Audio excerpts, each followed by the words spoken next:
Well, hello everybody, once again, and welcome to another episode of the Minority Report here at the Revolutionary Conservative. Now, we are going to have a very interesting conversation with two esteemed guests and two very good friends of ours. And before that, of course, we need to address certain things that, for example, we now know that Joaquim is back and we wish him all the best, of course, because he is a friend of ours as well, friend of the show. And well, that's the only thing I wanted to address today. Anyways, here with us is once again our good esteemed co-host, Doug Memphis. How are you doing, Doug? Hey man, excited to get into it today. Let's see what we got. And today we are going to have two special guests talking about two different things. We are going to talk about both transhumanism and deep ecology with Aydin Paladin. How are you doing, Aydin? Hey, I'm great. Good to be back and talk about transhumanism. Always a fun topic. Yeah. And as well, here with us is from Mongolia himself, Borzoi Yang. How are you doing, Borzoi? I'm Borzoi Boskovic. I know everybody likes the meme, but for anyone who might be new to me, I'm not actually Asian. I just want to make sure that people know this. It does kind of sound like bonsai tree. Yeah. It's actually like people are kind of wondering where the Boskovic came from. Like I knew somebody with Serbian with the last name Boskovic. I always really liked that name, so I just took it and gave it to myself. Yeah. But yeah, it was interesting because I thought you were actually going to be in Mongolia. Also, You're at I your mean, we parents. can we can touch on topics. We can touch on topics of deep ecology, but really, like what I'm probably going to be representing is more of like a catabolic collapse or ecotechnic future position. Deep ecology is kind of its own separate thing and gets into a lot of other issues, really, which I think is kind of beyond the scope of what you guys want to talk about. Yeah, and I'm like a weird combination because, for example, I work in IT. That's my thing, and that's my career path as well, my profession. But I do have a heartbeat for deep ecology to an extent, of course, because then then that would make my profession worthless if that would be the end result. No, so you gotta achieve balance, and like I told you Yeah. before, the way we achieve balance with this is also what Augustus Invictus said previously. No, the way to weave all these concepts is with archaeofuturism, as espoused by Yeah. Fire. That's my take. Yeah.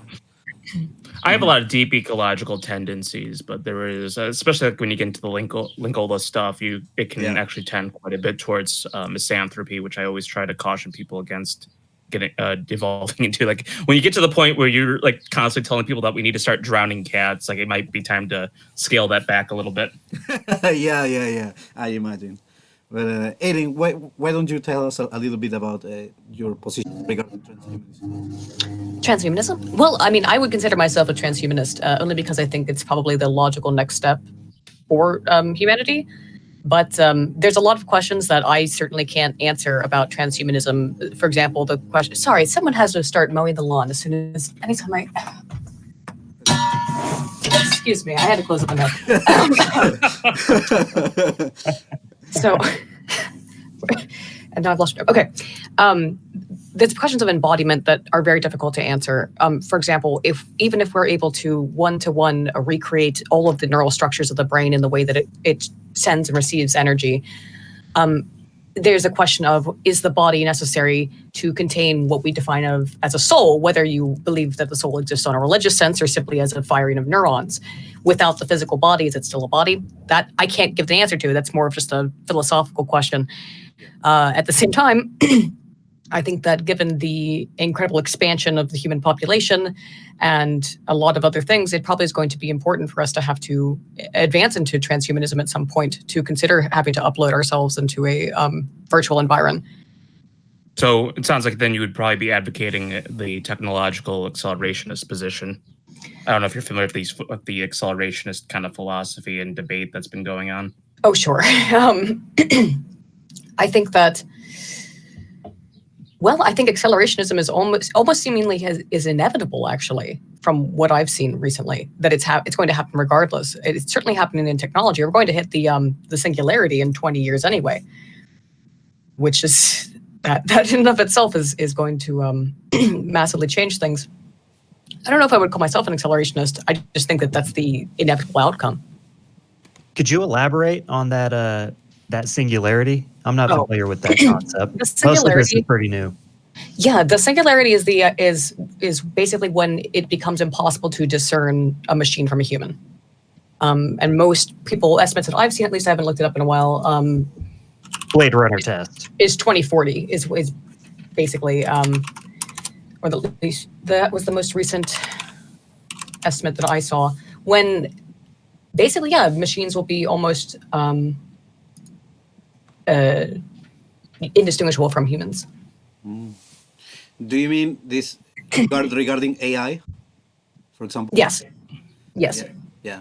Let's fast track something that it's very interesting for me at this moment. Is that, do you remember, guys, when it was Microsoft, I believe, that made its own AI, and the AI spent like an hour on internet, maybe something like 1-2 hours, and then the AI posted on Twitter, Hitler did nothing wrong. So it's like, oh, that's poor Tay. She was too beautiful for this world, too pure.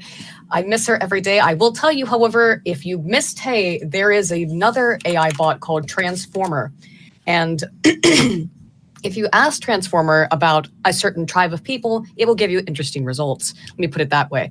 What it does is that, similarly, it's a neural network. It trolls the web for all text it can find. Mm-hmm. And then you enter a question like, who did 9/11? You know, and what it does is it trolls the whole internet to try and find what it thinks you're going to say next, and then it populates a result. So, and if you can keep repopulating it and doing it over and over, and you'll sometimes get very, very weird stuff, and sometimes very scarily accurate things. Also, if you ask it questions about history, because it's just pulling information, it'll create bizarre alternate reality, alternate history scenarios. Mm-hmm. It's also very good at writing fan fiction.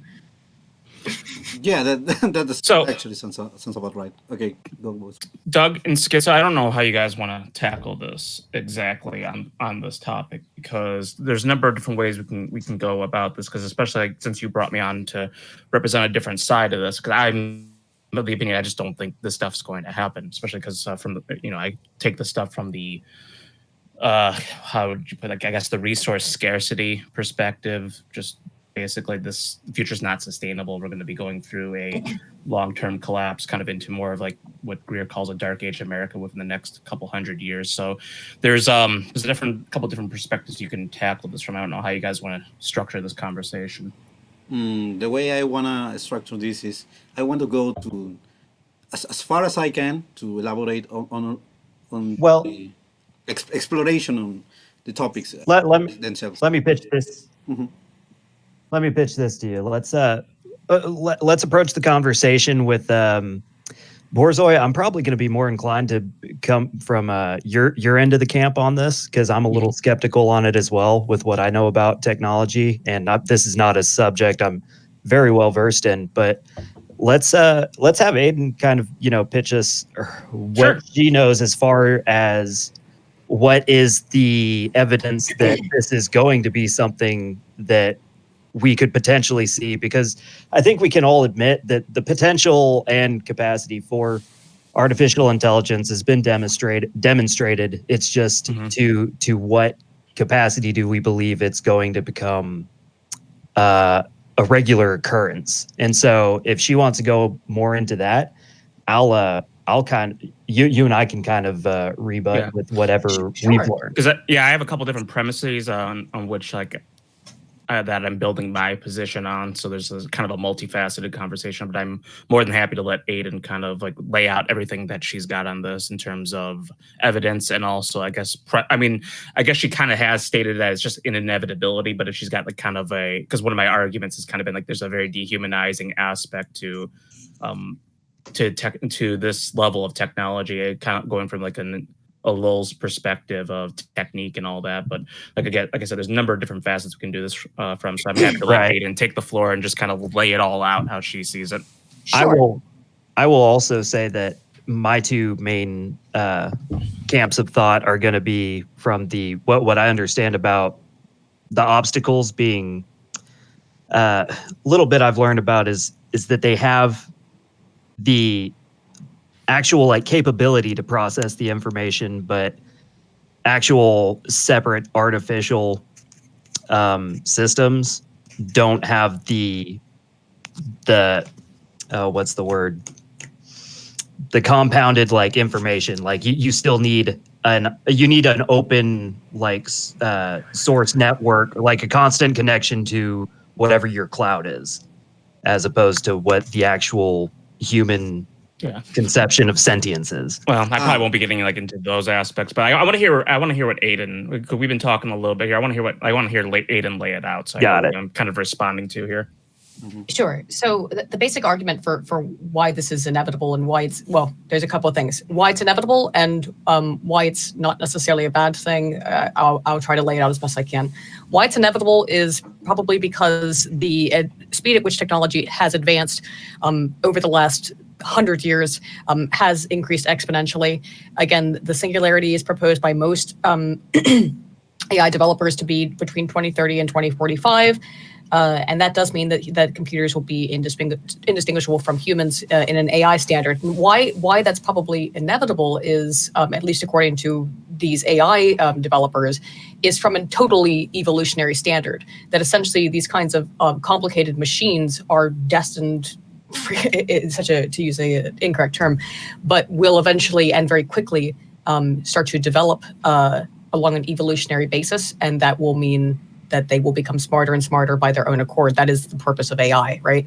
So in terms of the transhumanist element, why that's inevitable also is because of the loss of resources. It will become impossible for us to be able to sustain the human population in a physical form. However, in a digital form, it would mean that everyone who exists now could continue to exist. It is a way for man to play God, and it might be probably our own inevitable and next stage of evolution.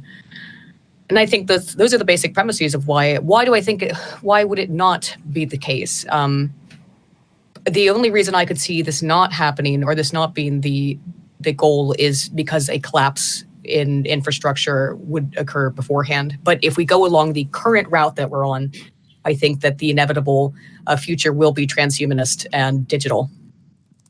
And you can even define it as digital, because who knows? Okay, so then here's a question that I can ask you about this, because you and I can go back and forth on like the resource thing. That's kind of my the thing I focus on a lot. If you ever check out my Twitter, you'll see like I started a thing called Graph Twitter, where we make memes out of the limits to growth graph. It's the whole catabolic collapse, and you're familiar with the works of John Michael Greer and all that. Like we talk about that a lot. But taking your premise out, we can avoid this resource problem, that we can actually create something sustainable through the use of technology and the development, the acceleration of it, singularity, whatever terms you want to use. I kind of have to come back to kind of Kaczynski's perspective on this, though. I mean, like, technology is not going to be in the hands of average people. It's going to be in the hands of elites, and we're seeing that. We're seeing that on like a very simplistic level in terms of the tech giants, for instance. They're basically the entire human race is at the mercy of these elites, and what our future looks like is totally in their hands. I mean, I guess like that's my question. It's like, even if it's inevitable, then why should we put our trust in these people? I agree. Obviously, that has always been the case. We've always the average person has never had access to advanced technology at first. However, think about technology as it has come into public usage. Yeah, it sounded like somebody got into a car wreck. Sorry. Okay. What just happened? It did kind of It sound is like a lot of background noise with Alejandro sometimes. Yeah. Don't worry about it. Here is Rafael, our other co-host. How you doing? No, that ain't my house. I'm right now in a very idyllic atmosphere. Yeah. I didn't realize we were starting an hour early. Sorry, that is my fault. if we look at technology over the course of history and the way that it's been available to the public, it has started out as being only used by the elites, but then has slowly trickled down, if you want to use that term, to the average people. So of course it will be the elites, it'll be the oligarchs who have the power and to access this technology at first and the money and the resources to do that.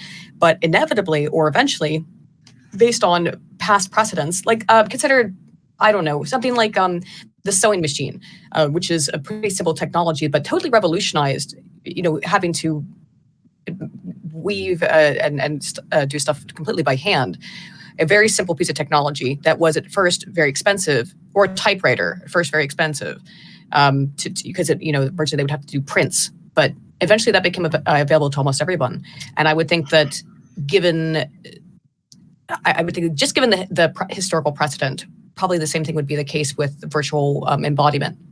Well, okay. I mean, this is something that even Kaczynski talks about in industrial society and its future. The technology that comes into the hands of people, well, let's just call them, let's say the peasants, the plebeians, whatever you want, like the average normal person. The technology that comes into their hands are, for all intents and purposes, just widgets that allow them to either distract themselves or engage within this kind of capitalist machine, the technological society, as Elo calls it. Like, the average person's not in control of what we would call the machines, the greater structural machines that are going to be running the show and everything. That's going to be in the hands of a few people. And the more complex those machines become, and especially when you're getting to the level of you're really altering what human beings are, that's totally in their control. The average person is not going to have the autonomy to be able to use something like that. It's not going to be allowed. To use the capacity to like upload themselves into a machine, I don't know. I don't see the reason to not allow that, or why that would be kept out of the hands of normal people. Because after all, are you not then satiating the masses? You can absolutely do bread and circuses by uploading somebody's brain and just feeding them dopamine, or in it doesn't even have to be the chemical reward. It could be all kinds of stuff that can, if it's a chemical release or a electrical release that just makes it feel good all the time. It would be the ultimate bread and circuses machine. Well, yeah, that's exactly the point. And the problem here is that there's not the individual person is not going to have actual autonomy. And as we've kind of seen with, like, you have philosophers like Baudrillard who've been vindicated by their. So I don't know if you ever heard the term hyperreality. Hyperreality is basically the human brain's inability to distinguish between what's the simulation and what's real. It's like, yes, people, when they see blood in real life, it doesn't look real to them because they've seen blood their whole lives on television. The blood's always crisper on television. Baudrillard has this example of a Gulf War veteran who the Persian Gulf War didn't seem real to them until they came home and saw it on television. That's called the cockpit effect. Yep. Yeah. Anyways, just to wrap up my point here, like, sure, when we have these larger machines in the hands of these elites, and like whatever form this ends up taking, with their like uploading people's brains like into consciousness and whatnot, like, basically the whole mass of humanity is at the whim of these elites. And if they're able to manipulate human behavior and human consciousness on that level, that removes complete human autonomy from that. Like, that's like you have been basically relegated to programmed and conditioned cattle, more or less. So basically, give me a second. Basically, your point, Borzoi, is that what you mean by the if the peasants don't have the power, you mean they are not the system administrator, basically, no?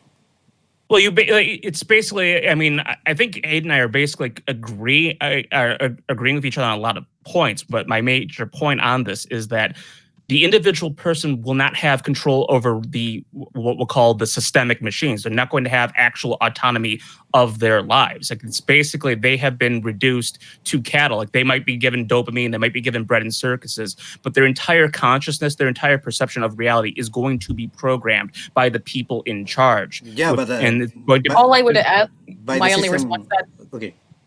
Oh, sorry. It's really quick. My only response is, has it ever been any different over the course of human history that we're not basically subject to some masters at some degree? Well, now we're talking about, I mean, like, obviously, yes, like you've always had control of the herd, but like we're getting to a point now where we're altering humanity itself. And I don't want to give that, like, basically the argument, I don't want to take the argument like, well, people have always been under control of the powerful, so let's just exponentially increase that. I don't take that as a strong argument. Now, of course, like I have a lot of, like I take a lot of Kaczynski's perspectives on this, and if an anti-tech revolution were possible, me personally, I would support such a thing. So I guess you can call me a bit of a neo-Luddite in that respect, but like that kind of philosophy is always like a surrogate activity. And Prim? I'm not an not an Anprim. I'm not an Anprim. I'm more of like, I take more of of Greer's perspective of an ecotechnic future, because I just think I don't think the resource problem can be mitigated. So we're going to be going through the stages that basically Greer outlines, which would be, I have my notes right here, which would be industrial society, scarcity, industrialism, scavenger society, and then following the ecotechnic society.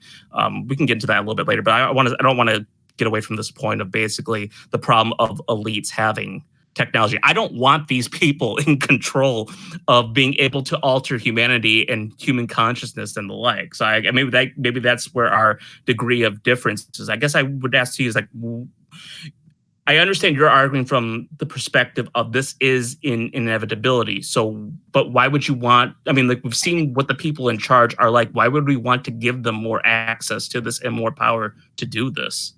Yeah, I don't actually have a good moral reason for it. I just think that, again, it's maybe it is accelerationist. It doesn't even have to be a moral reason. Like it's it's a self-interest. Like I don't want these people I don't want my people's future to be at the whim of those people. I at this point, I have to say, like, I just don't see any way out of it, and maybe it's acceptance or resignation to it, but it is, again, it's a major part of it is the resource issue, that it's already so incredibly difficult to sustain humanity where we're at. At some point, yes, if we want to go backwards, that's also an answer to the question, but I think the way it's going to go is this way. Do I think that it's a good thing? No, but I think that it's going to happen. And I guess, therefore, we should accept it. Can I ask a Shark Tank? Very depressing question? Answer. Sorry. Yes. Well, you have this premise that it's inevitable, and so unless it's coming through like some dystopian authoritative figure, what is the incentive to me? Let's say I'm a mid-20s adult. 20 years from now, and the singularity is here and we have this technology, what is my reason for volunteering into this? Upload my consciousness. What is immortality? Pleasure machine. Anything you want. It is offering the ultimate form of hedonism. Why would anyone ever turn that down? I'm just saying, like, there will be people. Yes, obviously there are people, but what percentage of the population? If I came to any person on the street and I said, today I can offer you something that will make it so that you live forever with your family and your friends, and you can do anything that you want, and you can have anything that you want, who would turn that down?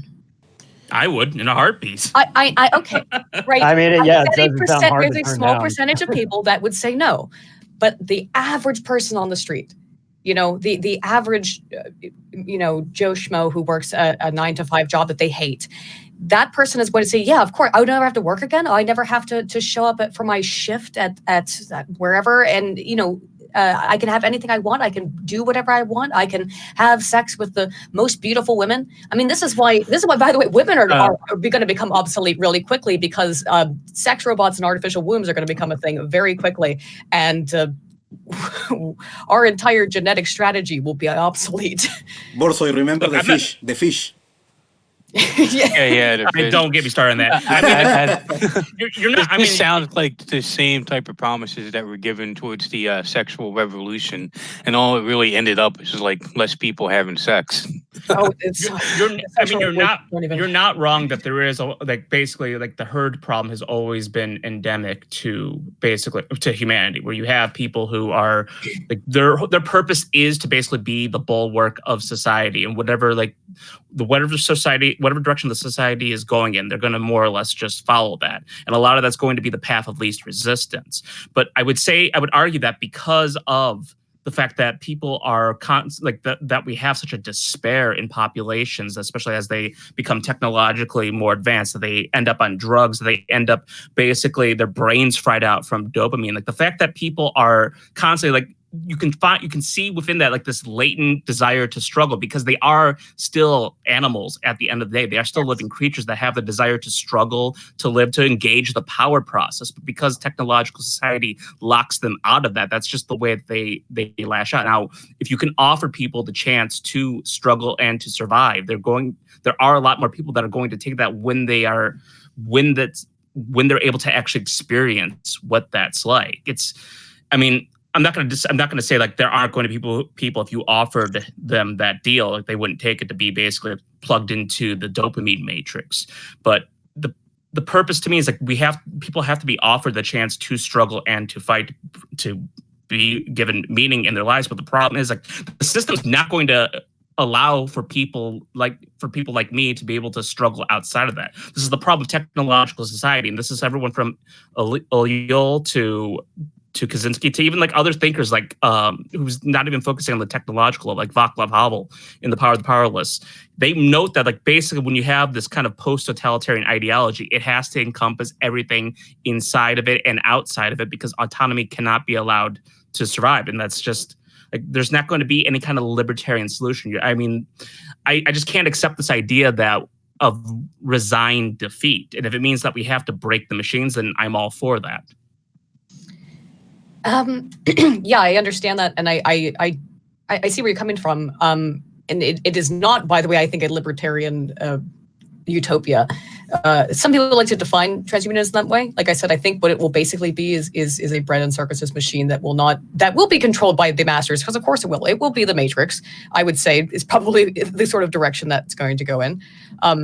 But if it gives you, I mean.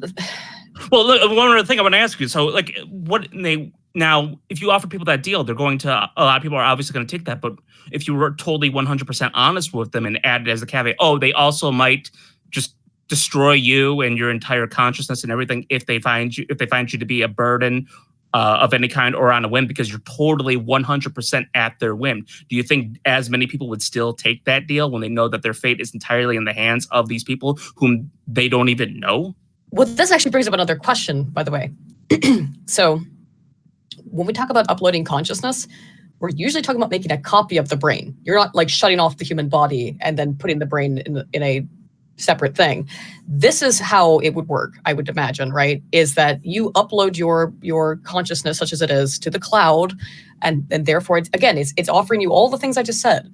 You will, in a sense, have all of these wonderful things. It wouldn't be you personally, but you'll have all of these wonderful things in this consciousness online, or this consciousness in a virtual environment, right? Because there's no reason to believe that, like, you're not actually taking someone's brain out and putting it into a computer. It's basically making a copy of it. So what would anyone have to lose by doing this, by being given this option? Basically, you're signing over copyright, basically the copyright of your brain to somebody else. Like, yes, but people do that. Horrifying. People do that all day, every day, because it's just like, sign here. Press. How many people have ever read the terms of agreement? That's the problem in and of itself. No, that's literally the problem in and of itself. I don't see the solution as do more of this. Oh, I don't think it's a solution. I'm not like advocating transhumanism on the idea that it's a good path. I just don't see how it's going to go any other way. Outside of things reversing. And I actually probably would prefer a more ecologically imbalanced system that is less technologically based, because for example, let's look at this. IQ rates across the entire world are dropping very quickly, right? There is decent evidence to suggest that this is because of brain atrophy, because of generations of reliance on technology, right?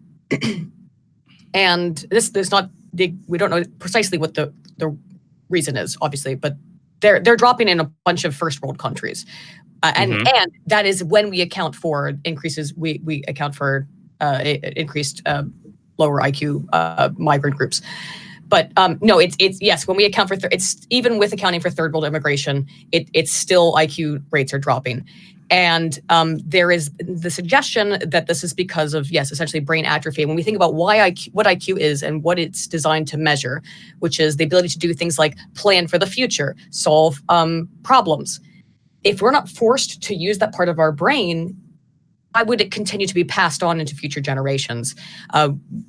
We developed these kinds of skills because of a need for them in ancient societies. So if we're not using them, they atrophy.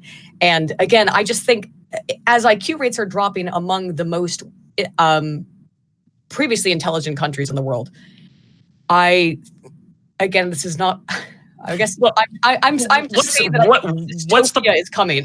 What's the purpose, though? Okay, so I mean, like you have there's a concern for the lowering of IQ here, but what's even the purpose then if the progression of IQ, of having a high IQ society, is to create this hellhole dystopia that's basically just a playground for the elites who are in control of the machines, assuming they retain control of the machines. I mean, you can get into like even more stuff of like basically machines, like basically the purpose of existence itself becomes basically just self-perpetuating machines, which I know you're familiar with all those scenarios and all that. We don't need to get into all that. But if the purpose of having a high IQ is just going to be this inevitable progression towards that, then you know what? Retard revolution. Now I'm all for it. I mean, it would probably have to. The problem is that the retard revolution is what will make this the inevitability, right? Because the less intelligent people get through their reliance on machines, and by less intelligent, I mean less capable to be future thinking, which is one of the most important aspects of the G factor, IQ, is being able to plan. All very intelligent societies have had to base their cultures around a forward-thinking behavior. The more you remove necessity to forward think, and the less that's passed on throughout the generations, and the stupider or less capable or less apt or prone towards future thinking that generation is, then they're not going to see the problem with signing away all of the copyright to the soul, right? Because I'm just saying. Yeah, no, I mean, I'm just being facetious about the whole retard revolution thing. But I know I see what you're saying. Like, obviously, that's one of the major problems here is that they're creating. I use and misuse the term lumpen proletariat a lot, but this is the kind of stuff I often talk about when I'm referring to kind of this. What I call this piss earth reality we're in, where you basically have these ultimate dopamine consumers that can easily be programmed and are basically the most compliant customers of techno capital, and they would sign their soul away in every respect. So I mean, in some respects, you and I are basically agreeing with each other, but in many respects, it's I guess because of your perspective of the inevitability of all of this. Like, what would it take for me to convince you that because this is an inevitability, it's better for us to advocate some kind of let's call it accelerate the collapse, the technological collapse in some way, decelerate it, and return to maybe like a little bit of warband culture return to warband culture, or even move towards the stages towards an ecotechnic society where we have more of a mixture, basically because the fossil fuels can't be used anymore. You have a much more anachronistic use of technology, I guess would be one way to put it. Like, what would it take for me to convince you to let's avoid this inevitability and just crash this whole system? Well, I mean, I would be okay with that personally, but again, the thing is, the vast majority of the population, even now, with their IQ such as they are, and not accounting for the average IQ, that if these rates that we're looking at continue, because we are now looking at a reverse Flynn effect. It's very new research, but it's really scary. So if we are looking at this reverse Flynn effect where the IQ rates are dropping, by 2045, when this becomes a reality that's actually available to people, I think that the vast majority of people they aren't going to care. Just imagine, and this is the thing, we're cognitive misers as a species, because of course we are. The thing in our bodies that takes the most energy is the brain. That means every time you have to have a thought, it's hard. It actually makes you use and expend energy. For this reason, we rely on things like cognitive heuristics that make it so we don't have to think about things hard, or fully or thoroughly. Just let your brain make snap decisions for you. And if I say again, I walk up to someone and I say, I can offer it so that you will live forever and you will live in whatever sodomite fucking excuse me. Serve. Whatever incredible weird fantasy you have, your furry dream, and you could do anything you want. The vast majority of people are going to say yes, and that's going to be just the inevitability of it. And again, is it positive? No, I don't. But, I don't. I mean, like, I don't. Well, again, like, I still don't think. I don't think they can get around this resource problem. I really don't think they can. So, but I mean, like, let's say that they do find a way to mitigate that problem, and then yes, I mean, I'm 100% agree with you. Like that, this is what's going to happen. Like we're well aware of the on Graph Twitter, we are aware of the what the accelerationist arguments are of its inevitability, and basically it's better to like this is actually like something that Neo Reaction was kind of dabbling in back in its day, where they were trying to like cozy up with some of these tech elites so that they could kind of move them in a more reactionary direction, so that when things accelerated, that they could have more of a techno kingdom that had a little bit more of from their perspective Seder principles. I mean, like there have always been people that have seen this inevitability of technological accelerationism, and just like, let's see if we can find a way to control it. So I don't think you and I actually really disagree on a lot of this stuff here. So like now, but taking that, it's like, to me, it's like, okay, so we agree on this. So what do we do now? I mean, and I guess like I mean, like, I know you're doing this thing of like, basically you're just kind of like trying to be as objective as possible and laying everything out. I understand that. I respect that. But I just, because we are actors in this, for me, it's like, what are we advocating? So it's. Oh, I mean, I'm going to upload my brain the second they allow me to. Absolutely. Okay, well then. All right, then what is it going to take? Okay, here we go. Then what is it going to take for me to convince you this is a bad idea? Again, I recognize all of the flaws with it. But the thing is that all I really like to do is, in my personal life, I just like to read research and look at numbers. If you offered me the opportunity to be able to do that forever, and because, okay, look at that. For example, there was a thing a couple of years ago where they were trying to isolate a protein, and they put it up. They made it into a video game, and they put it online. And all of the autists on the internet went together and they figured this protein out. If my goal as a person, which mine is, and this is all personal because I've been objective up to this point, so my personal goal is to contribute positively to the wealth of human knowledge, and you can put my brain in a machine and it can just calculate pi all day, then I would be happy doing that. That would be something that would appeal to me, and and that's not just to gain greater knowledge, which I think maybe at some point, if we have all of these people and all of their whatever collective intelligence is left being put to use in studying and researching things autistically, or I should say mathematically, then we could talk about an inevitable additional of evolutionary stage of humanity, which would be like post. This is very theoretical and very speculative and philosophical, of transcendence, sort of. If we could ever get to that kind of point of existing as pure energy. That, again, it's very sci-fi, that's very like speculative. Yeah. but I think that at least for me, to be able to just calculate stuff and feel useful in that way would be the appeal to me. Oh, okay. I mean, clearly that would be your surrogate activity then. I guess then what we're ultimately talking about here, like, to the audience, is like, you and I are offering competing views of the future. And I guess what I would say is, like, I mean, again, like, you're putting your fate in the hands and to the whims of elites whom you'll never know who they are. You'll never know what their actual intentions are, and they might just sever the machines on you specifically for any reason. I mean, like, we've seen how capricious like they are with the censorship.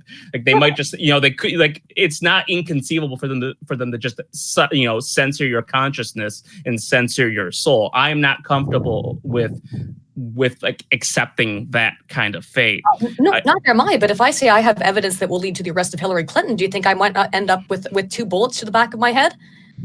Like, I'm just saying, like, we already live in this dystopia in a way. Is it really so much different than it currently is? Yeah, I'd say it's really, really different. I suppose. I just think that if the elites already control everything, and if they want to end you, truly want to destroy your life, I think they can. That can happen pretty easily. You would end up in a tragic gardening accident. You know, I just. Well, I mean, nobody's arguing that we aren't, we aren't enthralled to like this horrible machine of a system that has more power over our lives than we'd like. I mean, this has always been the problem that like with people like Kaczynski and other anarchists and the like have constantly had to confront, is that the individual is a lot more powerless against the system than they'd like to think. Like, there's not a lot of actual autonomy, which is why you end up with surrogate activities. Like, basically, this is your way. I don't know if you're familiar with this term, but this is something that that Kaczynski talks about in Industrial Society and its Future. Basically, a surrogate activity is is basically a hobby. Like, it's the thing that you do that allows you to engage. Like, it basically simulates the power process that you, as a living organism, by nature want to be involved in. That basically, that struggle in the world, that asserts yourself, that, basically the will to power, however you manifest your will to create and do things. We all have our own surrogate activities. In fact, this stream right here, where we're trying to talk, trying to confront the issue of accelerationism and transhumanism and all of this, like, this is our surrogate activity right here. So, I mean, like, we're both, I don't know how else to put this other than like we're just both offering competing views on this. In terms of my argument would basically be, your argument is that it's going to happen anyways, and it's better to take the deal where they will let you have a happy existence, and especially if you're able to pursue that surrogate activity that brings you meaning in life, and especially if you're able to stay, live ostensibly forever with family and friends and all that in one form or another. And I guess my view and argument on this is like it's all a lie, assuming that they can even do this. Like, I'd rather people fight and die against it if that be the case than accept it. I guess that really is what it all comes down to, because I just don't trust these people to even give us breaded circuses. Like, we've seen that there's a very malicious component to them, especially if you have certain backgrounds that are no longer in vogue, as it were. Yeah, that seems to be the case now, and I think it's been the case throughout all of history. It's just this is a new form of evolution of human society. We are always going to be controlled by masters. Does it mean we shouldn't fight? No, you should fight. You should fight against it, but I just can't help but see it as somewhat ultimately futile. And in terms of a lot of things, the fact of the matter is the research is really consistent. The human brain cannot tell the difference between fiction in terms of like seeing something on a screen. On some degree it can, after a long time of thinking and actually feeling things. Like, we already know, for example, we're now 20 years into virtual reality research on for example, burn patients. If I tell someone who is all 90% of their body's covered in burn scars, because we've done this, you put them in a VR headset, it reduces their pain. Everyone's going to take the deal. Everyone's going to sign their soul away. And I don't see it as fundamentally going to be a very different system than it currently is. Again, I think that throughout all of history, if someone in power wanted you gone because of a political belief or because of a thought, doesn't matter, they're usually going to do it. Is that defeatist? Yes. So I think we should fight, but I also think that fighting is probably not going to work, because the vast majority of people will not care. Smash the machines, anti-tech revolution now. Well, that's another thing, is any society has built into it with any level of decadence. Decadence creates kind of empirically its own dead man switch in any developed society. If you can have this super suave, 5G hedonism VR headset, and like Borzoi said, all it takes is someone knocking out like one tower for you to not have reception to your little cummy station. Yeah. And also, and that another component to that dead man switch is, in any society, especially one and this is what I get from when I read Kaczynski. What I get from Kaczynski is what I understand as a former maintainer, a former mechanic. So one of the points I get from him is that unless you are actively commercializing and monetizing these people who are like you are claiming will most likely volunteer themselves into this system. If you cannot monetize them, number one, become disposable. But on top of that, if you don't have an outside support system, if you don't have like, I'm talking about like customer service, people who can like, you know, your iPhone cracks, you need to take it to someone who, you know, puts a new screen on it, or if your microphone goes out. All these things are very pragmatic, realistic things you need to consider when you're assuming that this is going to be the ultimate end result. And like I said, I'm just more of the thought that these things that we operate in, like us on here using Hangouts, using all these very, very advanced technologies that probably between the 4 or 5 of us don't have even a snowball's chance in hell at recreating this stuff if they locked us all in a room. I'm of the school of thought that these things are way, way more delicate than we give them credit for. And one thing I want to quickly add to that before Aydin responds is that, just to bolster your point, I mean, right now in New York City, they have been dealing with one spurg for years now who is, and I quote, addicted to fucking with the trains. They have not been able to find this guy, and they have not been able to stop this guy. He sneaks on the trains constantly, fucks around with the brake, and just causes nothing but problems for them. The untapped potential of autistic spurgs can, like, the system, it can, in some ways, is more fragile than people give it credit for. And speaking to what you were saying about what governments have the potential to do, the reason we don't have the level of activism or awareness in any of our movements is because of just that. It's awareness. The actual potential to flip every single institution in this country on its head, the potential is there. It's just there's no cognizant awareness because of all these surrogate activities that are supplanting natural drives, which, like I believe you say, I also believe in IQ atrophy in addition to demographic replacement. But yeah, go ahead, Aydin. Demographic replacement's absolutely happening. But again, when we accounted for it, it's still showing up, which is what's scary. That is very scary, because it means that, yeah, if we're atrophying our IQ, then yeah, we're going to have a lot of problems. But really, again, the issue just is that technology has marched forward consistently through history. The dark ages, such as they are called, did not actually exist. It was still pretty much a maintenance and increase of technology over that time. It was a little bit more retarded, and I do mean that in the scientific term, than it was both before and after. However, or because of that, we have to say it's going to happen. People don't go backwards in technology unless their society completely collapses. They don't go backwards in technology. They only go forwards.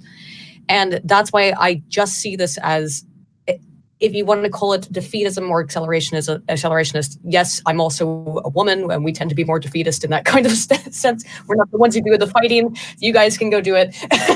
I'll sit back and accept my fate. But I think that's mostly the issue, is that, like, technology never moves back. It always moves forward. Well, it does move forward, but like what we're dealing with that's different here, and this is, I guess I can talk a little bit about kind of like the ecotechnic future stuff, is that technology always advances. Sure, I don't know much about well, I can lay this out a little bit here, because like otherwise we're just going to keep going. Like I feel like we've talked to death at the topic of like everyone knows what our positions are on that now. So technology is always going to advance. That's why I'm not an actual prim. Like there's too much goofiness in that, and I don't think it should really be taken seriously. But there is something to be said about, and this is like why kind of John Michael Greer's, a lot of his books are kind of very interesting in this regard. So he's got a book called The Ecotechnic Future, because technology is going to advance, but you have to remember, like, what our current technology is based on is fossil fuels, more or less. Now you take that element out of it, and what's going to end up happening is you're going to be going through problems. You're going to be going through a lot of social upheaval, a lot of economic. You're going to be going through a lot of issues. But once things settle down, you're still going to have technology, and you're still going to have technology advancing in a different, but you're going to have technology advancing in a different direction, because now that one factor is basically gone, or it's very heavily diminished. Like, technology will always evolve, but it evolves to the circumstances of what it's in. The technology doesn't begin and end with the Industrial Revolution. So basically, so what Greer argues is that you go through basically 4 stages: industrial society, scarcity industrialism, scavenger society, and then the ecotechnic society. So we all understand what the industrial society is. It's what we're living up right now, and creates all these really fucked up incentives that creates our decisions on social, economic, technological matters. And then basically what happens is then scarcity industrialism occurs. Then that's what happens when the energy stops being abundant, when searches for new sources of fossil fuel energy keep coming up empty-handed, and the realization sets in that what we know about in terms of energy deposits is all that there's going to be. Now, right now, like, you have the elites basically trying to get around this problem. They're trying to avoid scarcity industrialism by trying to getting us into outer space, not to colonize it exactly, but to be able to resource mine it is the real thing that, it's where you get these fracking schemes and all of that. Well, that's going to drive up energy prices a lot, and that's going to change decision making a great deal about how social, economic, and technological activity is organized. It's also going to start making more sense to have production closer to consumption, because the energy to move things long distance is going to become a lot more expensive. That's kind of where catabolic collapse comes in. So that said, it will be possible to build new things. It's just going to be very painful to do so, because those resources are going to end up having to come from something else, which needs them now. After that, you go into the scavenger society, which is what happens as the energy resources dwindle to the point where building new industrial infrastructure stops being feasible. It'll still be possible to keep what's there running and jury rig, fabricate, bootleg parts to keep it functioning. But that said, anything that breaks beyond the ability to repair will simply just be lost forever, with no way to ever really get another one for one reason or another. And then finally, the ecotechnic society is what will remain when all the relics of the old age of industrial technology are gone. Nothing useful can be created from the remains, and the only remembrance of them will basically be like myth and legend at that point. So you get into this weird kind of more Kunstler talks lays a lot of the stuff out in his fictional novels, like the World Made by, I think it's The World Made by Hand, where you get into this kind of weird pastoral society combined with the remnants of technology. Also, Borzoi, regarding Mad Max, which society would that be? Scavenger society? That would be the scavenger society. That's like that, and that's like the scavenger society is where you get all the post-apocalyptic literature and films from. That's the scavenger society. But after the scavenger, human beings, being that we're social creatures, eventually we will eventually create functioning societies again, and that's what comes out of that is the ecotechnic society. I guess Fallout would be one example of these ecotechnic societies forming. Sans all the nuclear wasteland stuff, more or less. This sounds to me a lot, hearing you describe this, it reminds me a lot of Plato's 5 regimes of government. Yeah. So wouldn't we expect them, this ecotechnic society, to eventually go through the same cycle again of developing of going through the same cycle of development of technology and then and collapsing? That's the logical. That's just human history. If you want, this is something Greer actually talks about in his book Collapse Now and Avoid the Rush, where he has a list of books that he thinks everybody should read. And two of the books he recommends are The Decline of the West by Spangler, and I forgot what Toynbee's book is called, but he recommends basically reading both Decline of the West and Toynbee's Philosophy of History, or whatever Toynbee's work is called, and comparing and contrasting them. But basically, and then he recommends getting a book on a dead civilization and following exactly the developments of it that shows its rise, its fall, and all that. Civilizations are cyclical. There's not that's what Greer basically argues in this kind of stuff. Industrial society is going to more or less be this mythical time period. How you always have in fiction, you have these stories of there's the precursor civilization. These are advanced ancient ancestors who could do amazing things, go to the stars and whatnot. That's what we're going to be to future generations because of the fossil fuel element that create the Industrial Revolution. Truly was a revolution in ways that I don't think we're ever going to fully comprehend until it's no longer around. Right. But I think then where we've arrived at is, I think we all agree that this is cyclical. Therefore, it's going to happen. So why rage against the dying of the light if we know that it's going to happen and we know it's cyclical? Well, you're not going to have transhumanism in the what I'm saying is the Industrial Revolution with its usage of fossil fuels is like that's the anomaly in the cyclical part of history. Like this is like there's never going to be anything like this again. Like this level of growth, this unsustainable growth that has been so endemic to our civilization for the last 200 years, like that's never going to be replicated. You're still going to have these cyclical parts of history that are, with the rises and falls, and you're going to always have like basically these other forms of technology that occur and develop, but like there's not like without fossil fuels, once we have depleted that, there's never going to be anything like this again. The transhumanist future relies upon rare earth metals and fossil fuels that once they're gone. We're not getting them back. I disagree, and that I think you're completely leaving out the potential for nuclear fusion. Nuclear fusion, from the estimates I've seen, we are just a few years away. The only reason we wouldn't do it is because of stupid lobbying groups. But if the oligarchs want to, and those in power want to maintain their power, eventually they will want to move on to nuclear fusion because of that precise reason that it will replace fossil fuels. So when they stop being able to control the world via fossil fuels, they can still do it via nuclear fusion. Nuclear power still relies heavily on fossil fuels to both be profitable and manageable. Nuclear power still has cost to build and maintain infrastructure, and in addition, economies still rely on fossil fuels. There isn't any society that is fully nuclear, and there's also the problem of like basically the disposing of used rods. You require cooling facilities that also require separate power to run. Like this is like nuclear power is not going to be the way out of this either. Like, there is not going to be any future that does not rely upon fossil fuels in some way. Nuclear energy has gotten to the point where they can now actually, in some of the newest developments, run the entire plant itself based on the waste produced by it, or more or less, which is some crazy stuff that's not getting enough attention because of the fossil fuel industries really hating nuclear because it is so efficient. And right now, you're correct. Right now, no, nuclear is absolutely not capable to be self-sufficient without fossil fuels. However, it can be. A big problem with nuclear is lobbying groups that have tried to keep it out. Look at Iceland, though, for example, right? Iceland, I believe, is almost entirely self-sufficient because they run off of hydrothermic energy.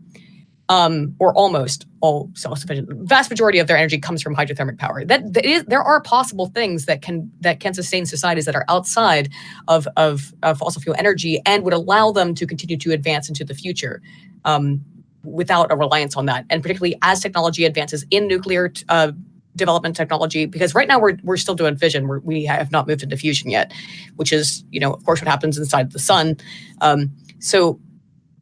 But we know we're only like a couple years away from that. Well, that and it's this entire notion that the finite amount of quote unquote fossil fuels, like that, the idea that our the oil we pull from the ground all comes from dead dinosaurs is bullshit. Like that's some really hokey science that's been thwarted around for quite a while. We haven't even come close to. We haven't even touched to like talk about North America. We haven't even touched our fossil fuel reserves. No, we have not. And so we're like years out from even being concerned. Like we have the potential that, like you said, it's lobbying groups. The same people who lobby against nuclear energy lobby against completely sustainable petroleum development in our own country. It's not about. At this point in time, yes, resource scarcity may become a pragmatic concern, not in your lifetime, though. Yeah, I think I understand the peak oil argument that eventually to get new oil reserves expends too much energy to get it. But I don't think we're anywhere near that. Like we'd have to use all the oil that we have on the land first before we start drilling in the ocean. And we haven't even run out of the ones in Canada and Alaska because we're not even touching it right now. We have one in Texas we don't even touch that they've known, and they've been trying to get it drilled forever. But the thing is because the companies that develop that infrastructure, like I always say, it's way cheaper for us to just go send some guys with guns to Venezuela, to Iraq, to Iran. Like it's just cheaper for them because no one's going to bitch about drilling into the desert. These things though really aren't profitable without government subsidies, and basically infrastructure and supply chain costs are going up and up. Basically, you're getting a lot more. The companies are seeing diminishing returns, especially on the mining, for instance. I know there's been some new data on it that the situation has somewhat improved, but we are moving towards a situation that's not really getting any better. There has been, from what somebody. God, I'm trying to remember. Sorry, I'm looking at my notes here. This is not actually something that I'm never mind. I don't know where I was going with this, but basically, this is we are kind of going into a little bit of an uncertainty with this, because ultimately, I guess my only argument really is that a lot of this stuff is shown not to be profitable, like with what the marginal returns they're getting on this without government subsidies. Like, I understand there's the lobbying aspect in this, but the whole thing, because of they want constant growth. As long as they're trying to get like the growth, especially on a population level, and the energy that's being consumed to constantly be drawing these resources, like, I just don't see this being sustainable. Like, if you had something an upheaval that basically leveled things off, you might be able to sustain it a little bit more, but we are consuming too much resources, and the fact that they're not taking any steps, more or less, to control the population problem or the growth problem worldwide, I don't see this as being sustainable for more than probably 50 years. Well, and that's the thing, is you don't want anyone to have the authority to address these things worldwide, because that's how you get these leftists trying to force your country into a climate accord when your birth rates are way lower than the South American and South African, or the African countries that they are concerned when they throw out these numbers like, oh, X amount of billion people are going to starve. They're factoring in all these other countries that don't take in sustainability for themselves. If you want to make an argument for sustaining the entire world, yeah, the entire world as a whole is probably fucked. But as far as like maintaining your country, a Western country's energy independence, it is doable. It just has to be approached. Yeah, also, Like, it has to be approached. I mean, yeah, also, there is like this has been this is like on the limits of growth charts and whatnot. There has always been like models that you can apply that basically you can develop a more sustainable future. Like, I guess I should be clear. Like, I don't think it's inevitable in respect of, like, no matter what happens, we're going to run out of resources. It's kind of basically a modeling problem, more or less, like how you're going to manage this and how you're going to sustain this, because it can be done. I don't think it's going to be done, though, because I don't think there's the political will to do so. I think because of they want to move towards a more globalized society, and they want to basically build up the rest of the world, that we are going to basically burn through all of this stuff. Just to be, I guess I should have clarified my argument on all of this. Yeah, also since we have Borzoi over here, I need to address the Chinese problem as well, because, for example, as we have been seeing, China has been starting to do research and developments regarding, for example, what was it? Genetic studies, genetic engineering as well. And they are also having a booming population right now, and nobody's going to tell them to not have kids, because that's one of the main reasons why they are expanding in their own area, but also in Africa and all that stuff. So it's like, either way, you are going to face an imminent threat by, as Borzoi is saying, by population, but it is also going to be from people that already have a high IQ and already are going to start developing the will to power, which is going to be China. That's my take on all of this. I mean, I wanted to see if anyone else had a response. Like, I feel like I kind of fucked up my argument a little bit on this. It's kind of interesting. I think we've all sort of come to a somewhat similar conclusion. However, but there's just some slight disagreements, I guess, on it, right? Well, here's the thing: is we got on the subject of transhumanism in the same way you're saying you purport that nobody's going to have a reason to say no, and so it's very unlikely people would say no. That it's the same kind of potential outlook as we may run out of our resources at this rate if steps are not taken to mitigate it correctly. I can only But- tell you what I know about the human brain, which I have been studying for years. And that is that we are ultimately animals. We are always seeking pleasure and dopamine. Even the logical parts of our brain get shut off by that. Fear and pleasure override logic every single time. And fear and pleasure are going to be the two things that drive people in this fear of death, which is mortality salience, that is extremely powerful, and desire for pleasure, which again overrides logic every time. And the key part of my of kind of like on that last thing we were talking about with the resource thing, the key part of like thing, like I didn't provide enough context of where I was kind of arguing from, because for example, I don't believe like the entity known as the United States is going to exist in the way that we understand it or see it within the next few decades, which creates a completely different aspect and problem. Like you're going, like if say like you have other countries involved in the United States, it breaks apart, whatever ends up happening to the decline and fall of the United States, you're going to have other people involved in basically trying to capture and manage resources. But if we're kind of summing up right here, kind of what we're, what our premises are, since Aydin just did her thing, I guess my to sum up everything of kind of what I see as my first premise is I just don't see transhumanism happening, because I think we're going to be going through a very chaotic 21st century that's going to create a lot of upheaval, and it's going to basically create between the resources and between the political, economic, and social upheavals, it's going to create too much disruptions for these things to pan out the way that the transhumanists would like. But if they do manage to pull it off, that I don't think that technology should be in the hands of these elites who have shown to be basically very capricious and malicious figures with no real regard for the mass of humanity. And then I guess my third premise would be, even if they were to basically like be nice to us, it's far too dehumanizing that it's not worth taking that wager. I think people should engage in their power process, and if it means having to engage in an anti-tech revolution, then so be it. I guess that would be the summation of what I believe here.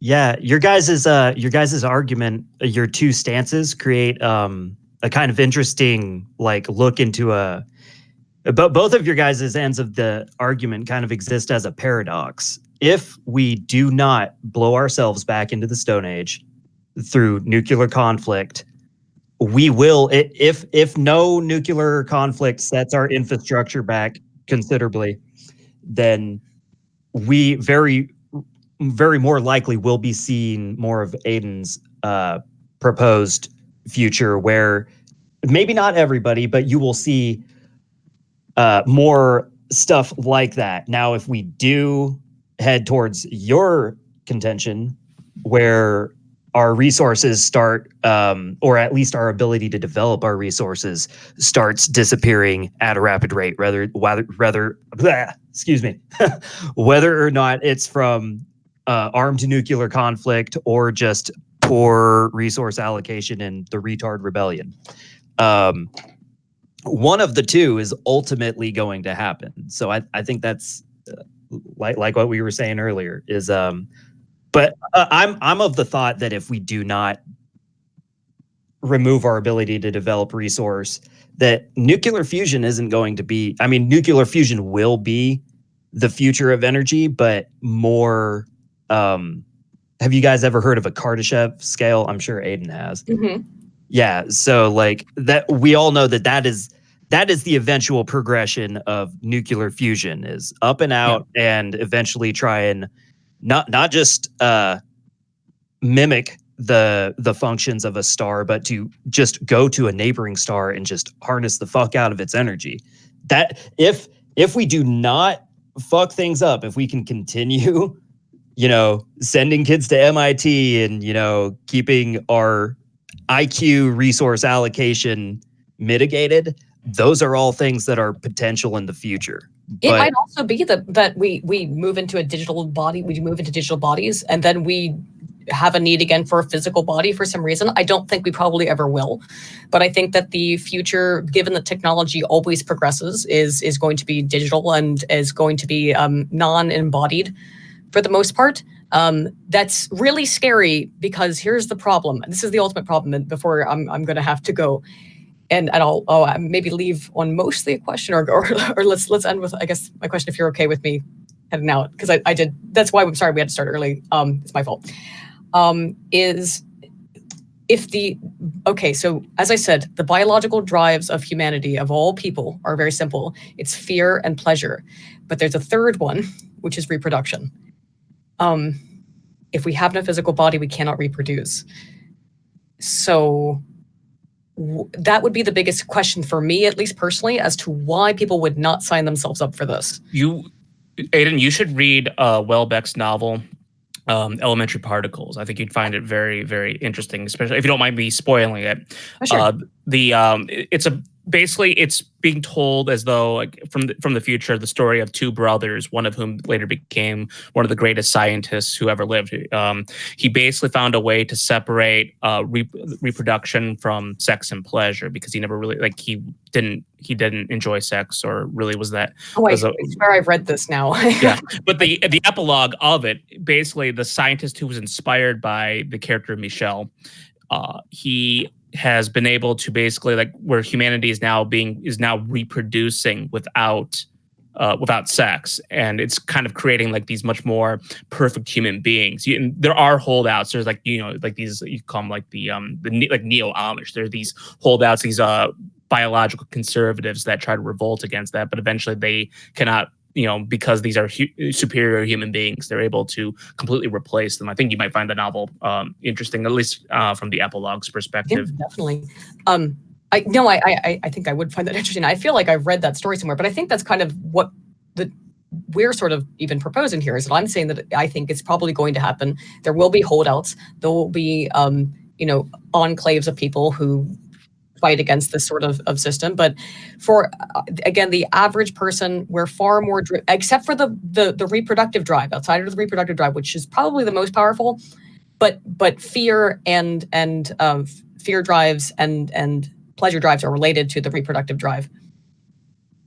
I think most people will go with the short-term inject me with pleasure daddy thing. You know what I mean? That's going to be clipped. Mm-hmm. But so that's the only reason why I see it as inevitable. However, if it does collapse, I don't really necessarily have a other than I would like to be in a computer. I would like to have my brain uploaded personally. That's my personal thing. I do, and that's, again, mine is more for a very mathematical reason. I think that outside of a complete resource collapse, yeah, that's going to be the future. But I think that this is interesting because I guess we both agree on it would happen unless. I was surprised by how little you and I actually disagree. I'm usually pretty agreeable, but that's also a women thing. So yeah. I don't want to keep you, so I believe you had to head out. Yeah, I do. Thank you guys so much for having me on. I want to wait because I know that he seems Zero's on the phone. It seems, but no. Yeah, if there's anything else, I have a couple minutes still. So thanks for coming on. Yeah, thanks for having me on. It was really actually a fun conversation. No, I rarely disagree with most people unless they have insane opinions. Unless, we're talking but real socialism hasn't been tried yet kind of stuff, One other thing I'll say is, because I don't know if I really made a full case on the resource side of things, but the progression that Greer talks about, I think, is just one possible future. I think there's a lot of uncertainty, especially it's hard to extrapolate out what's going to happen. I do tend to fall on the Spengler side of things, that civilization goes through rises and falls, and I think that's slated for us. I'm just very skeptical of I don't know what the future is going to look like. I'm just skeptical of the techno rapture.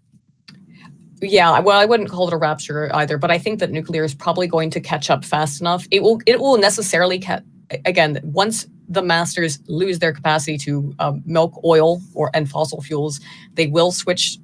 They'll all buy stock in nuclear, and then they'll invest in nuclear research. That's just which will mean that we're going to develop fusion, which will mean we're going to have. That's my anticipation. So. And that's just, again, expecting and knowing based on historical precedent how those kind of things change. So yes, if we continue our reliance on fossil fuels, we will collapse. If we move towards nuclear fusion completely and other sustainable energies, probably not. It probably will go towards the techno dystopia. Yeah. And to which I say, those who want to engage in the power process, those with a streak of rebellion, rebel in every way you possibly can. Yeah, I would agree as well. I it's not accelerationism because I enjoy it. Well, yeah, I mean that's always been the argument of technological acceleration. Literally your argument of it's inevitable. Well, actually, they would say it's inevitable, so we should, in order to get around like the resource problem and everything else, we should accelerate it as quickly as possible just to get there. Yeah. Yeah. Well, as the R/DEC, which is right wing decelerationist, I say collapse now and avoid the rush. Yeah. Yep. I don't know. Our host, our generous host, I don't know if you guys had any. I don't know if you guys wanted me to stick around to do any kind of post wrap up talk, or if you had any other questions. At least for me, I know Aydin's gotta get out of here in a couple of minutes. Yeah, I just wanted to bring up the IQ thing. I spent a lot of time going through Stefan Molyneux's videos and looking at his footnotes. I was pretty sure that it was more genetic than it is environmental. That a small percentage of it's environmental, sure, but a lot of it's like just IQ? genetic. Yeah. IQ is actually about 75% genetic, 25% environmental. And we can actually see this in the way that the Flynn effect has subsided to increase in American IQ, because we're looking at raw data scores versus the average. We always average towards 100, which is why it looks like IQ never changes, but then when you look into the data, it has. IQ is predominantly hereditary, with the exception of extreme deprivation, extreme environmental influence. If you starved as a child, if your mom smoked crack and boozed up during the pregnancy, these are environmental influences. Outside of that, it's pretty much genetic for the most part. I understand the importance of IQ. Like I get like where its function is for like having a developed society, but I do think at times it's overstressed as an important value, especially like if a high IQ society is what leads to people rationalizing drag kids, then you know what, fuck IQ. Yeah. Well, okay. So there's a lot to go into there. That's a whole nother conversation, because I could talk a lot about what IQ means. All I would say on that note is read Charles Murray's book, not The Bell Curve, although start with that. Actually, I would say read Coming Apart first. That's a great book. Yes, and then read The Bell Curve, and you'll. I'm familiar. I mean, I guess you're speaking more to the audience. I'm familiar with these arguments. I'm familiar with what you're referring to. But, right. Yeah. Murray is talking about what he's actually something he says. And it's really interesting because his hypothesis is basically being like disproven in real time, because what he and his co-author were laying out in The Bell Curve, what they were concerned about was that because all of society was relying more and more and more on very, very high IQ jobs, that low IQ people were basically going to be bred out of existence, were going to necessarily be bred out of existence in functional society and would become reliant on welfare because there would be no jobs left for them. We are seeing that with the advent of automation. Yeah. But now we have this paradox of, again, the anti-Flynn effect. I don't even know if anyone's coined that, but with the declining IQs because of probably the level of technology allowing for IQ atrophy. I also say that high IQ people don't really have kids. Like they rationalize themselves out of having kids. Yeah. Yeah, I mean, like I said, I think the value of IQ is sometimes overstressed, because like when you have like an actual an actual like cohesive society that has a normal distribution, these problems basically correct themselves. But you know, like that gets into the whole thing of like having homogenous societies, functional societies, all of that. It's like I see like basically technological society, it creates this force multiplier of problems and effects that requires this higher level of complexity. Yeah. But yeah, that's a whole other conversation. Yeah, that's the whole thing. Is that's a whole nother can of yeah. Yeah, I don't want to drag you away from whatever you're doing to start that. No, I get that. It's actually one show about transhumanism onto another. So interestingly, more or less, except for I'm about to be on Dick Masterson's show. We're going to talk about the robot chicken virtual reality thing. So that'll be fun. Yeah, speaking about Borzoi, what you said about struggle, is that a similar premise that Nietzsche makes, I believe, because Nietzsche believes that actually humanity is based on struggle, and I do agree with Yeah. that to an extent because of my more fascist upbringing. But there is also more to that because, for example, there is also the concept of austerity, but the concept of austerity is also tied in with struggle. Oh yeah, I mean, like this is a component of his work. Thus Spake Zarathustra. You have Zarathustra presents to the people he's talking to this concept of what he calls the last men, which is like it's often applied to the kind of like society we're living in now. But I mean, like you accelerate that to what Aydin's talking about with basically like taking the bargain to enter the perpetual cummy machine. That's what the last men based on. These are people. It's a race of people that are exhausted, unable to dream and live only for pleasure. Basically, there's no a drive to struggle, to overcome, to engage in the power process, to have any kind of will to power in what they do. So I mean, like, yeah, a lot of Nietzsche's philosophy goes in along with this. Yeah. I mean, yeah, I get where you're coming from with that. Well, I mean, yeah, I don't know. Like, was there anything you wanted me to elaborate on there? No, I'm sorry. No, I mean, because Zero was asking me. Like, Zero. Was there anything you wanted me to elaborate with that, or? Because like basically the purpose of it, like if you look at Nietzsche's philosophy, now Nietzsche talks about a lot of different things, but like a big component of Nietzsche is basically he was seeing like the collapse of what European civilization was progressing towards, especially like with Christianity and religion. Basically, there's going to come a point where all of this stuff collapsed, and what would be left in the wreckage, like what were they going to do now, especially when society had gotten to this point of where everything had become docile and placid, and there was no longer that struggle to survive, to advance in any way, to embody all these the best virtues of the most heroic virtues of humanity, more or less. Like how does one overcome nihilism, more or less? Like once like you reach a point of enough scientific advancement, you have a much more a much stronger mastery of your physical world. Yeah, definitely.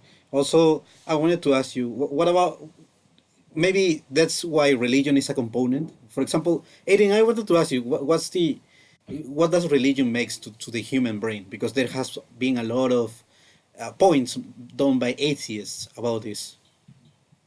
There's so much research on how important religion is, on how it actually changes the way that we think about the whole world, on like very basic levels. And it's a bit, because humans are really hard to study, it's a bit chicken or the egg argument, which is that do you do things like believe in a just world because you are religious, or are you religious because you believe in a just world?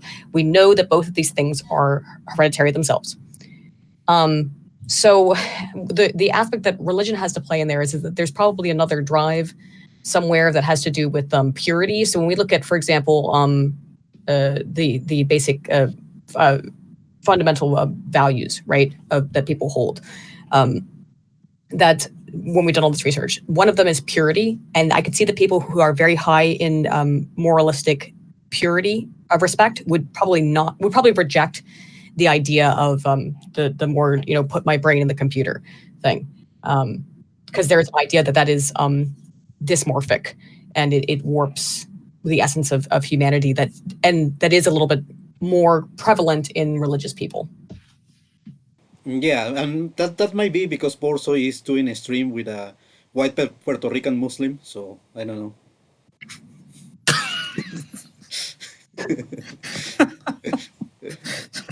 I don't know what to say. I really don't. Yeah, no, it's a joke. But maybe because no, going back to the religious aspect, because for example, a lot of the people from the Deep Ecology also are not applying the angle of religion to the overall construction of Well, as well.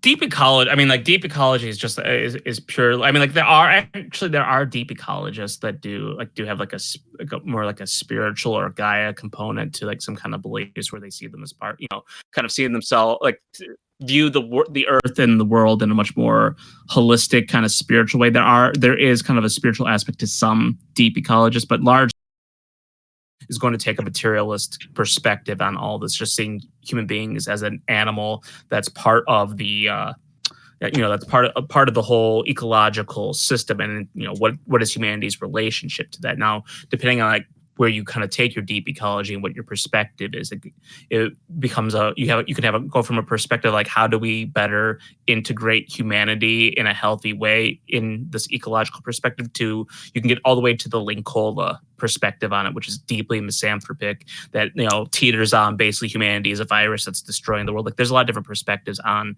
deep ecology, but it's going to be largely a materialist perspective that removes humanity as this special flower of creation. I'm kind of more selfish, and the reason why I like ecology, because when I walk around the city, I just don't like seeing trash everywhere. I don't like seeing all this filth and just this nasty, disgusting thing when you out in nature and you want to just be in a park and all you see is plastic bags, all trash everywhere. It just looks disgusting to me.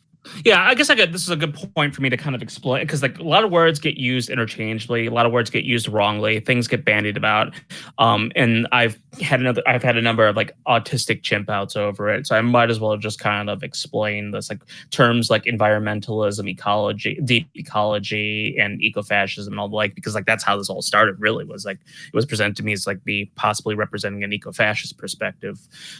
So environmentalism, like basically you can just take that as being concerned about the environment. You can actually be kind of neutral on the role of humanity and other things. Like you can it's why like environmentalism is probably the most flexible word. Like that's just being concerned about the environment. Like it can be just as simple as like, hey, there's trash in the river, we should clean that up. It can be as simple as that. It doesn't necessarily have any kind of wider philosophical components to it. Ecofascism, which is kind of a term, like that term is actually used more as a pejorative more than anything else. Now, there are people that are taking it and applying it to themselves, but in its history, ecofascism was something you called other people. It's something you accused other people of being. It was often deployed among Greens as a way to, basically they were always concerned about right wingers being entryists into their party, like basically becoming environmentalists, as an excuse to be able to be racist or what have you. Now, what an actual eco-fascist state would look like would be something akin to, you could, on one extreme end, you could see Linkola lays out a number of things in Can Life Prevail. And I don't think he uses the term eco-fascist himself, but you can see kind of like ecofascism and some of the things that Linkola advocates. Now he's very dismissive of this stuff ever happening, but basically you have stuff like severe eugenic programs where anyone with any kind of physical, like genetic deformity is going to be bred out of existence, like mandatory abortions to keep the population down. You have stuff like complete deindustrialization and the ending of public trade, basically widespread worldwide trade. Basically he goes into all these things like a way of keeping human population below a certain level and basically making it so that humanity is just this one, that's what ecofascism would be. It would be basically having so severe solutions that would more or less allow for a giant state that would allow for the environment to more or less thrive from a deep ecological perspective. Deep ecology is the idea that human beings, it removes human beings as kind of like the special flower of creation of nature. Like we are just another part of the ecosystem. So we need to find a way to coexist with that. And there's different, very different perspectives on this, but it removes a lot of the specialness of humanity away from because a lot of environmentalists will still treat human beings as though they're special. And we have a responsibility to be stewards to the environment. Deep ecologists would see this as we're just a component of the environment. So we should act responsibly for the sake of ecosystems. The other thing I would say, I think what most people are conservationists, more or less. And the conservation is how can this is the true conservative. How can we better protect our resources, protect our natural beauty, protect lands and all that, but still be able to utilize them. Conservationist is how you get the national park system. It's how you get this because Don't Mess with Texas comes from the 1970s when there was a move when there was an environmental current in the United States, and Don't Mess with Texas was about keeping Texas beautiful, to stop polluting, to stop littering. That's what Don't Mess with Texas came from. I think most people are probably conservationists when they get into environmentalism. Yeah, I guess that would explain me. I am more of a conservationist. I do concern Yeah. myself with litter and just material waste in general, and just making a nice, pristine outdoors. Also, Yeah, and Borzoi, there's nothing, and there's just quickly, there's absolutely nothing wrong with that. Like I don't purely spiral on the environmentalism stuff unless it is like what I call iced coffee slut environmentalism pisses me the fuck off, and I will spurg out about that shit. Like, oh, like all I need to do is go when I go to Starbucks, which is one of the most wasteful companies out there. Like all I need to do is just get the recyclable plastic top. Then I'm actually doing good for the environment. Like that stuff pisses me off. But like generally, if people don't care, if people aren't deep ecological, if people just like are more concerned about keeping like their local community beautiful and their rivers clean and all that, like I see nothing wrong. Like I'm not going to spiral out about that stuff. Like I think it's well, fine, and good to be just a conservationist. I see nothing wrong with that. what do you think about this statement that it's made by my movement? Archaeofuturism. The paradox Wait, sorry, I'm sorry. By who? is by the leadership of my movement. You don't know them. I'm sorry, Schizo. Your accent's so thick. Can you type in the chat right before you say it so I know? No, I said the leadership of my He's movement. My political. the leadership of his movement. Oh, okay. his All political right. views. Sorry. Okay. Yeah. Go ahead. Sorry. Says the paradox of the postmodern man is to find a balance between the idea of progress and what the traditional is. To show a realistic vision in front of technology, which also would mean to opt for something different that is not going to be technophobic postures or technophobic stances, as well technophilic stances. For us, the ideal of progress should be integral, should be holistic, and this this balanced stance, we consider is represented by archaeofuturism. What are your thoughts on that? Okay, so you sorry because I apologize. It's like some of it's the accent issue. So, is your thing that you're saying here? Are you okay? So I understand there's a technology perspective to this. Were you also making like an environmental statement on this?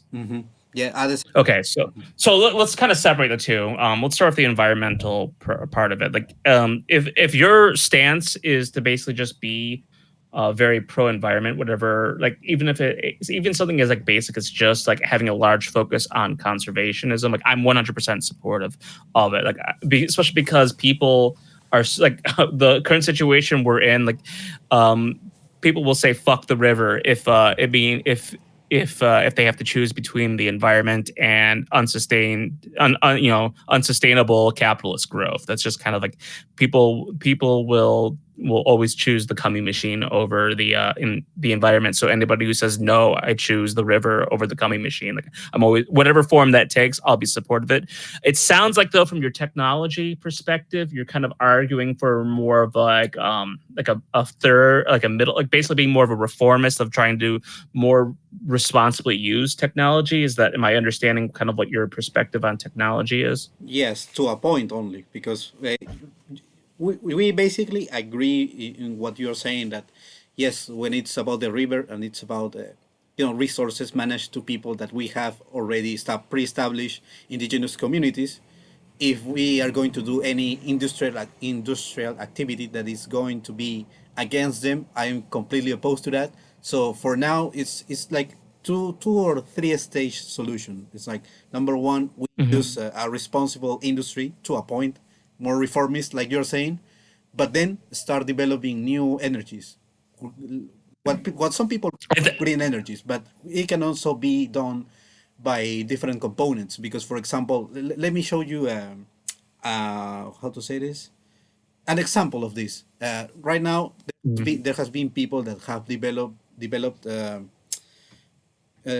plastic bricks, for example, and in my country, and they are going to use this as a prototype for all the trash that what Rafael was saying. All this trash is going to be now made up into bricks, and these bricks are going to be used to build new houses, and this is going to also be an attack by our side against the housing prices. Mm-hmm. So well, I don't. So I don't get into kind of like policy wonking or like getting into like the particulars of that. I think that any kind of like reformism on the topic of technology is ultimately doomed kind of to failure. But I do think it's kind of important for like things to be able to like I think it's important for there to be advocacy and for people to be engaging in advocacy, whatever form it takes. So if while you're trying to promote this movement and these philosophies, like people are actually being helped and educated, then I'm supportive of that. Like anything that opposes this techno-capital Zog world system, I'm always going to be supportive of it because like there has to be a multipolar bulwark against it. So as long as that is being pursued, I'm not like that. I don't really care what form that takes, to be honest. As long as the whole entire system is opposed in some form, like I'm going to end up like probably disagreeing with you on a number of things of what you're promoting, especially kind of like from a reformist perspective. But like that's just me kind of like going off on my on the whole kind of like Kaczynskian philosophy on all of that. Like like if you were to ask me, like if you were to put a gun to my head and say, do you support me or not? I'd say I'd support you. No. I said that there is going to be stages. That's a stage number. Well, no, I mean, like like we're getting into a lot of like really hypothetical stuff, and I'm just kind of like I'm very bearish on a lot of that stuff. Oh, okay. It's like so. Yeah. So it's like I get where you're coming from, and if you're able to actually advance any of it and educate people and care for people, then I'm very supportive of it. But it's like I don't really like think too much about it beyond that. Oh, okay. Yeah. No worries. Yeah. Also, what's your take on Mongolia becoming Muslim?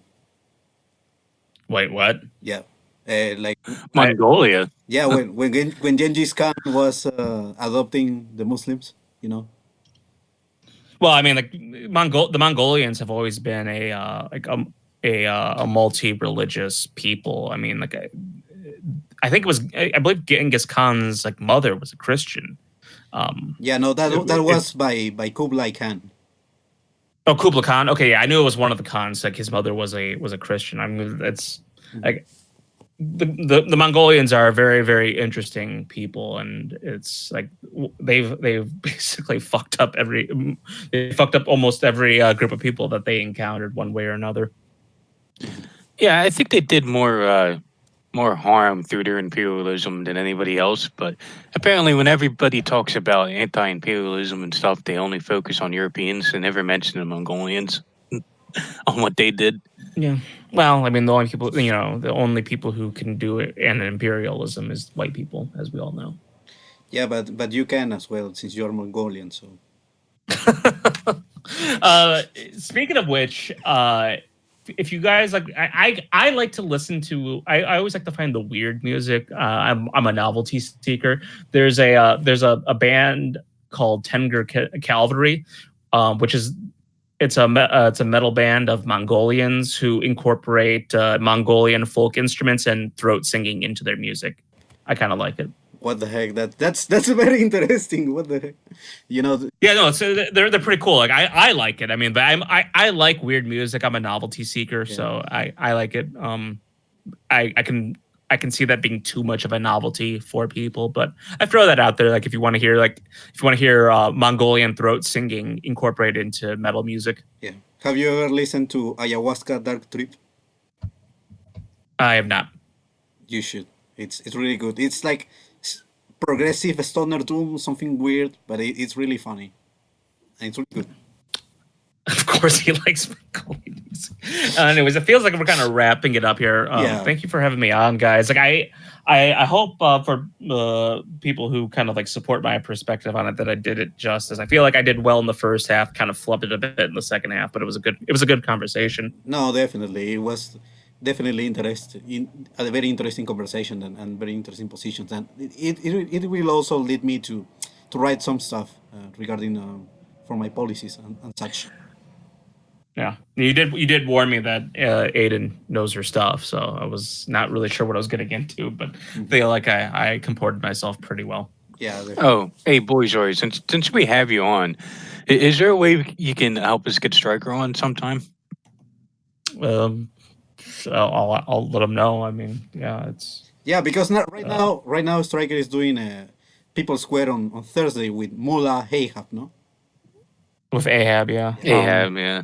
Yeah. Well, we're still doing it on Friday. Like we didn't do it I mean, Schizo, you were aware like the internet situation. Like we didn't do it Friday because I have no internet at my place. I'm Yeah, I know. down my. Yeah, I know that you are in Mongolia, and I am. But we're still we're still doing People Square. We're still doing the People Square on Friday. He and I we're trying to get guests back on, but it's hard to book people. Yeah, no worries. By the way, anything else that you wanna plug in? I mean, I can't imagine anyone who's really listening to this that isn't like already familiar with my work. But I guess some of Aydin's fans probably like plugged in. So if you're new to my stuff and you found me at least tolerable enough to give me a second chance, you can find my content at therightstuff.biz. I do 3 different shows. I do the People Square which I co-host with Eric Stryker on Fridays. That one's more of like kind of more of a current events, revolutionary politics perspective. We try to bring on guests to debate them. Sometimes we spend an hour talking about fish pussies. The other show I'm on is The Third Rail, which releases on Saturday mornings. I'm co-chair on that one with Spectre. That one is like a mix of current events, but it's more topic oriented. This past episode, especially like if you're interested in this kind of content, like this past episode, Larry Ridgway, Apache, and I talked extensively about the Technological Society by Jacques Ellul, as well, and talking a little bit about Kaczynski topics and Technological Society. So if you want to hear a little bit more about that stuff, that one tries to also be a little bit more humor oriented, so check that out. But then my main show is The Pause Button, which releases on Tuesdays. It's ostensibly a movie review show, although we usually spend more time talking about other topics than the movies themselves. It's not a traditional movie review show. It's more of media, like the analysis of mass media itself. The last episode we did was about a documentary called The Final Cut, which was about one of the greatest film flops of all time, Heaven's Gate. And it ended up being a really strong defense of Michael Cimino and Heaven's Gate, but it was like also talking about the death of New Hollywood, why it happened, and the causes for it might surprise you. But that one's my show. That one's my passion project. So I highly recommend that. Yeah. By the way, Have you Borzoi, I have to ask you something real quick regarding the pause button. Have you ever thought of making a pause button of maybe a video game? Like Fallout, like maybe. Oh, I do any kind of media. Like I've done broad topic episodes. Like I've done a nerd culture episode, which wasn't about anything in particular. I've done an episode on Homestuck, which was the internet kind of like multimedia web comic. I've done an episode on women's entertainment in general. Like I'm not averse to doing stuff on video games. It's just hard. Like that stuff's harder to do because it's easier to watch like a 90-minute movie and then do an episode on it than it is to play a video game for 10 to 20 hours and then do stuff about that. Like if I were to do a video game episode, I'd probably just do it on the media of video games in general. It's really hard to, like I think you said Fallout. Would you would have suggested? Yeah, Fallout, Resident Evil, for example, as well. See, like I just don't see that. Like I don't see enough material on that to. The Pause Button's, I think, kind of a misunderstood show and what it's really about, because it's not reviewing things in general. It's about media and our relationship to it and the themes that come out of it. That's really kind of what it's more about. If I were to do an episode on video games, I could do like one on Fallout, but be about like there would be more about post-apocalyptic games and are like what the player gets out of it. Like that's like kind of like how I would approach an episode like that. Yeah, definitely. I see that happening. Yeah, I'm not, like if somebody donates for it. Like here's the thing, like. Like I'll say, like people give me suggestions all the time. If you actually want to see an episode get made, pay me. Like there's a high barrier to entry, but if you are willing to put up the money because you really want to hear an episode about a particular topic, I will take your money and I will give you the best goddamn episode I possibly can. Like, and I've never had anybody who was really disappointed with a donation episode. There's a bit of a steep barrier to entry on it, but if you are willing to pay me, like, I take that very seriously. So if you were to pay me to do a Fallout video game episode, I would do my damnedest to make sure it was exactly what you wanted to hear. Yeah, I want to donate money to you so you and Mark Rahman can do an episode. That would be very very strange. And strange there was episode. actually a TRS podcast that covered video games. I think they made like Control, right? Yeah, I remember that. I was friends with those guys. Yeah, I think they did fall out already, but They probably. yeah. I mean, their show was generally. They would talk about stuff they've been playing, but it was also very current events focused as well. Yeah. But Too bad I can't find that podcast anywhere. yeah.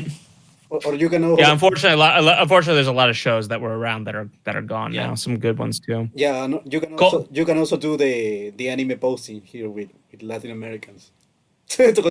Well, I've done that before. Yeah. My favorite show that I loved the guest on, which was like people would always find very strange, like that I loved going on there so much.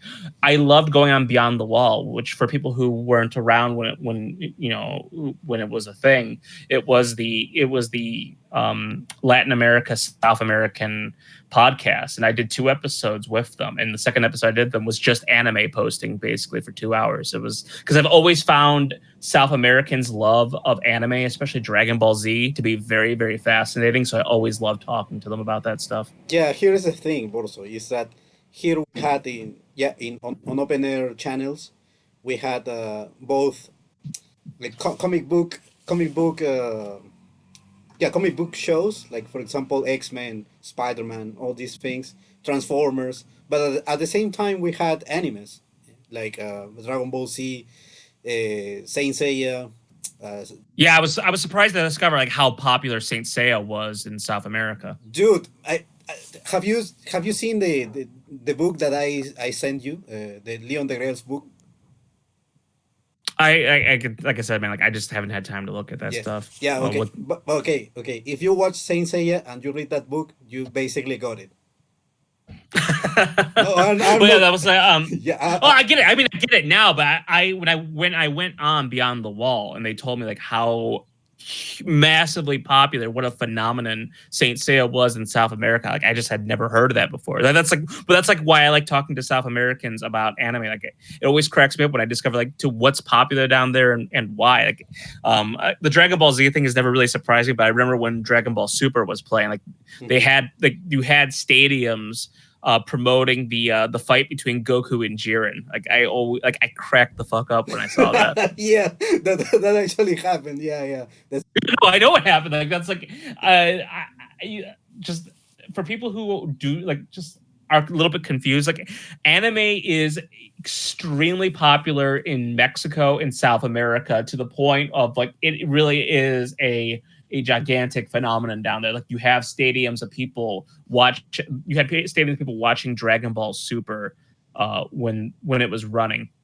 Yeah, it's like you gringos with watching Game of Thrones at bars or something like that.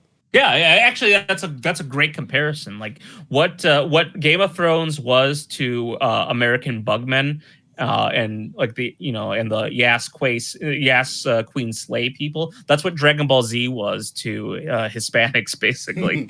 No. The other one was Captain Tsubasa, also known as Super Champions. Okay, I'm not familiar with that one. The soccer anime. Oh, yeah, I guess because at least like this might be more Mexico, like more. I wouldn't be surprised if this would be more popular in Mexico compared to say maybe Peru. Maybe I don't know, but I no. What I was going to ask is, was Hajime no Ippo ever really popular down there? Like I can see Hajime no Ippo being really really popular, at least in Mexico. No. And like what I am saying, why I was saying about that is like, for example, it was Super Champions, Super Campeones, was really popular in Argentina because they are always playing soccer, and in Brazil too. So it's like weird. But no, Hajime no Yeah. Ippo was not that popular. What was popular was Slam Dunk. Oh, okay, interesting. Oh, Would not have guessed that at all. Yep. But anyways, thank you, Borzoi, for coming here with us, and definitely check his show. It's really good. It's really funny, and it's really interesting. Also, before we finish, I gotta say that One Punch Man is very popular, so you can always tell Alex McNabb that he's going to be. I see that My Hero Academia is what is in now. I like My Hero Academia. I think Yeah. it's pretty good. Yeah, that's good too. But Yep. but One Punch Man is more popular. But anyways, thank you Good guys job. for tuning in. Mhm. So we are just wrapping up. We expect you to see you next week. We are going to have Dr. Kevin McDonald this week. That's going to be Oh, nice. one hell of a show. See you guys. oh yeah, it really will.